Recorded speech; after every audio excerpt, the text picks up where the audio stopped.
नमस्कार। सोचिए, इंटरनेट पर एक छोटा सा मीम कैसे रातों रात एक ऐसा डिजिटल भूचाल ला सकता है जो बड़ी बड़ी स्थापित पार्टियों को भी पछाड़ दे। आज के इस विश्लेषण में हम बात करने वाले हैं भारत के सबसे नए, सबसे तेज और सच कहूं तो सबसे अनोखे डिजिटल राजनीतिक आंदोलन की। एक ऐसी कहानी जहां एक छोटी सी चिंगारी ने पूरे इंटरनेट को दावानल की तरह अपनी चपेट में ले लिया। तो चलिए बिना किसी देरी के शुरू करते हैं। कहानी शुरू होती है 15 मई 2026 से। सर्वोच्च न्यायालय में एक सुनवाई के दौरान भारत के मुख्य न्यायाधीश की तरफ से एक टिप्पणी आती है। मैं आपको ठीक वही शब्द बताता हूं जो कोर्टरूम में कहे गए थे। उन्होंने कहा, कुछ युवा कॉकरोच यानी तिलचट्टे की तरह हैं, जिन्हें कोई रोजगार नहीं मिलता या जिनका पेशे में कोई स्थान नहीं है। बस यही वो पल था। इस एक कॉकरोच शब्द ने इंटरनेट पर भारतीय युवाओं के बीच एक ऐसा तूफान खड़ा कर दिया जिसकी शायद किसी ने कल्पना भी नहीं की थी। जो काम बड़े बड़े राजनीतिक कैंपेन नहीं कर पाए, वो इस एक शब्द ने कर दिया। इसने निराश और हताश युवाओं को एक नई पहचान दे दी। और इस पहचान का असर कितना बड़ा था, जरा इस आंकड़े पर गौर कीजिए। 1.4 करोड़ यानी 14 मिलियन से भी ज्यादा। जी हाँ, ये कोई मामूली संख्या नहीं है। ये उन लोगों की गिनती है जो इस टिप्पणी के आने के महज कुछ ही दिनों के भीतर इस नए डिजिटल आंदोलन के साथ जुड़ गए। यह हमें साफ दिखाता है कि जब युवाओं का गुस्सा और सोशल मीडिया का व्यंग्य आपस में टकराते हैं तो उसका पैमाना कितना विशाल, कितना अकल्पनीय हो सकता है। तो आज हम इस पूरी घटना को कुछ अहम हिस्सों में डिकोड करेंगे। पहला, वो एक टिप्पणी और उस पर हुआ भारी बवाल। दूसरा, कॉकरोच जनता पार्टी का जन्म। तीसरा, इनकी 5 बड़ी मांगे। चौथा, कैसे ये डिजिटल मीम असल दुनिया में उतरा। पांचवां, लाल हिट और नई पार्टियों की एंट्री। और अंत में डिजिटल राजनीति के इस नए युग का असली मतलब। चलिए सबसे पहले बात करते हैं भाग 1 की, एक टिप्पणी और भारी बवाल। अब देखिए, हुआ क्या था कि सर्वोच्च न्यायालय में उस दिन उन लोगों पर सुनवाई चल रही थी जो फर्जी डिग्रियों के सहारे पेशे में घुस रहे थे। इसलिए अगले ही दिन मुख्य न्यायाधीश ने एक स्पष्टीकरण भी जारी किया।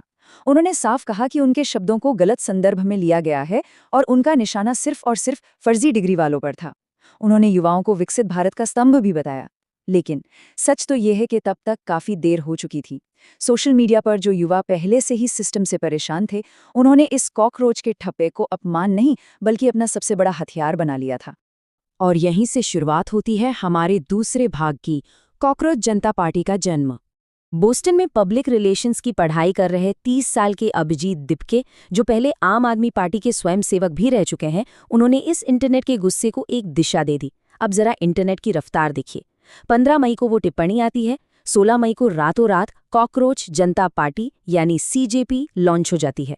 19 मई को यमुना सफाई अभियान शुरू होता है और 21 मई तक आते आते इनका एक्स अकाउंट प्रतिबंधित होने के बावजूद इनके फॉलोअर्स की संख्या 1.4 करोड़ के पार पहुंच जाती है। मतलब आधुनिक डिजिटल युग की ताकत को समझने के लिए इससे बेहतर उदाहरण शायद ही कोई हो। इस आंदोलन का स्केल कितना विशाल था, इसे इस तुलना से समझिए। एक तरफ देश का सत्ताधारी दल है जिसके करीब 88 लाख फॉलोअर्स हैं। दूसरी तरफ मुख्य विपक्षी दल जिसके 1.33 करोड़ फॉलोअर्स हैं। और इन सबको पछाड़ते हुए बस कुछ ही दिन पुरानी ये कॉकरोच जनता पार्टी 1.4 करोड़ से ज्यादा फॉलोअर्स के साथ सबसे आगे खड़ी थी। ये एक ऐसा आंकड़ा है जो किसी भी दिग्गज राजनीतिक विश्लेषक के होश उड़ाने के लिए काफी है। तो आखिर ये पार्टी चाहती क्या थी? आइए बढ़ते हैं भाग 3 की तरफ, सीजेपी की 5 बड़ी मांगे। ऊपर से देखने पर आपको लग सकता है कि ये तो बस एक इंटरनेट मीम है, कोई मजाक है। लेकिन इस मजाकिया मुखौटे के पीछे युवाओं की बहुत ही गंभीर और वाजिब परेशानियां छिपी हुई थीं। जरा इनके 5 सूत्रीय घोषणा पत्र पर नजर डालिए। जजों को रिटायरमेंट के बाद कोई पद या राज्यसभा सीट न मिलना, कटे हुए वोटों के लिए सीधे मुख्य चुनाव आयुक्त की जिम्मेदारी तय करके उनकी गिरफ्तारी की मांग, महिलाओं के लिए पूरे 50% का आरक्षण, बड़े मीडिया घरानों के लाइसेंस रद्द करना और दल बदल करने वाले नेताओं पर सीधे 20 साल का बैन। आप खुद देख सकते हैं कि ये मांगे किस तरह बेतुकेपन और एकदम सख्त जवाबदेही का एक बेहद अनोखा मिश्रण है। अब आते हैं भाग 4 पर, डिजिटल मीम्स से वास्तविक दुनिया तक का सफर। ये पूरी लहर सिर्फ मोबाइल स्क्रीन तक सीमित नहीं रही। यहाँ तक कि मौजूदा राजनेताओं और जनप्रतिनिधियों ने भी इसे अपना समर्थन दिया और इसे डिजिटल विरोध का एक नया और जायज तरीका माना। लेकिन सबसे चौंकाने वाली बात तो तब हुई जब दिल्ली के युवाओं ने सचमुच कॉकरोच की वेशभूषा पहनकर हाथों में झाड़ू और कचरे के बैग लिए प्रदूषित यमुना नदी के किनारे एक असली सफाई अभियान शुरू कर दिया। सोचिए, जिस शब्द को एक गाली या अपमान माना जा रहा था, उसे उन्होंने समाज सेवा और अपने नागरिक कर्तव्यों के एक शानदार प्रतीक में बदल दिया। अब जब लोकप्रियता इतनी तेजी से बढ़ रही हो तो कुछ एक्शन तो होना ही था।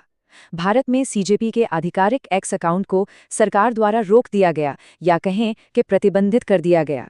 लेकिन जैसा कि हम जानते हैं, इंटरनेट इतनी आसानी से हार कहाँ मानता है। संस्थापक ने तुरंत ही कॉकरोच इज बैक नाम से एक नया हैंडल लॉन्च कर दिया। हम यहाँ बिना किसी पक्षपात के सिर्फ ये देख रहे हैं कि कैसे इस डिजिटल दुनिया में एक के बाद एक एक्शन और रिएक्शन का खेल चलता रहा। इसके बाद कहानी में आता है एक बहुत ही दिलचस्प मोड़। भाग 5, लाल हिट और नई पार्टियां।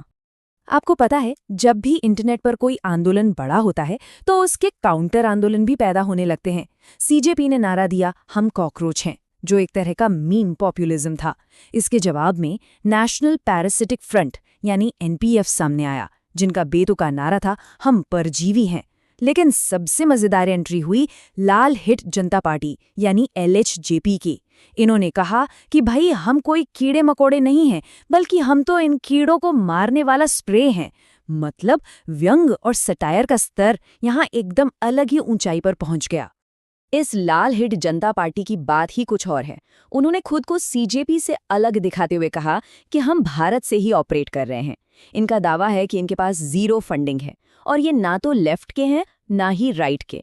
इनका निशाना पूरी तरह से सिस्टम में लगे भ्रष्टाचार और बेरोजगारी रूपी कीड़ों पर है और इसके लिए वे बाकायदा अपना खुद का एक 6 सूत्रीय कीट नियंत्रण या कहें कि पेस्ट कंट्रोल प्लान तैयार कर रहे हैं। और इसी के साथ हम आते हैं अपने आखिरी भाग पर, डिजिटल राजनीति का एक नया युग। ये पूरी कहानी सिर्फ कुछ दिनों का कोई वायरल ट्रेंड नहीं है, बल्कि ये भारत के युवाओं के बीच आ रहे एक बहुत बड़े समाज शास्त्रीय बदलाव का संकेत है। इस पूरे फिनोमिनन को नाम दिया गया है मीम पॉलिटिक्स, यानी इंटरनेट कल्चर, वायरल ह्यूमर और तीखे व्यंग का इस्तेमाल करके लोगों की हताशा को एक असली राजनीतिक आवाज में बदल देना। चाहे वो परीक्षाओं के पेपर लीक होने का मुद्दा हो, रोजगार की कमी हो या भविष्य का डर, इन सभी असल और गंभीर मुद्दों को सामने लाने के लिए ये मीम पॉलिटिक्स आज एक बेहद शक्तिशाली मंच बन गई है। तो इस पूरी घटना को समझने के बाद अब हमारे और आपके सामने एक बहुत बड़ा सवाल खड़ा होता है। क्या ये इंटरनेट मीम्स और मजाक में बनी डिजिटल पार्टियां सच में हमारी उस पारंपरिक चुनावी राजनीति को बदल सकती हैं, या फिर ये सब बस हमारे फोन की स्क्रीन तक ही सीमित रह जाएगा? ये तो आने वाला वक्त ही बताएगा। लेकिन एक बात पक्की है, डिजिटल राजनीति की इस नई लहर को अब कोई भी नजरअंदाज नहीं कर सकता। आज के इस विश्लेषण में बस इतना ही। हमारे साथ जुड़ने और इस नए ट्रेंड को समझने के लिए आपका बहुत बहुत शुक्रिया।